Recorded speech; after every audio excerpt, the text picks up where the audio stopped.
有一日我個網頁突然間 down 咗，成個網頁冇咗404 not found。哇！嗰一刻我真係晴天霹靂啊！你可能唔明點解網頁 down 咗我會咁緊張呢？原因就係一個 website 如果 down 咗，即係話想買嘢嘅人佢係入唔到嚟啦。你諗下，如果有人已經好 ready 去俾錢去買嘢嘅時候，先至發覺你個 website 唔得喎，咁好可能呢個客人就會走噶咯，影響購買啦。而第二樣嘢就係對一啲想買嘢嘅人，佢入到嚟見到你個網頁死機喎，喂，你係咪唔掂啦，做唔住啦，即係都會有呢啲擔心啦，又或者會覺得哇好似好唔 pro 咁樣嘅，點解突然間你個網頁死咗嘅？而第三個擔心嘅點呢，就係可能會冇咗啲 data。咁其實我一路營運呢個網頁呢，咁個網頁入邊都會有數據，究竟有啲乜嘢人入咗嚟，佢哋去咗啲乜嘢嘅網頁，邊一個 page 係最多人瀏覽，邊一個 page 係可以 click 走嘅。我嘅網頁呢係連接咗去一個 Google Analysis 嗰度，我係可以睇到啲數據嘅。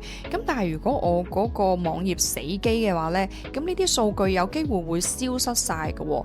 咁消失晒有啲咩問題啊？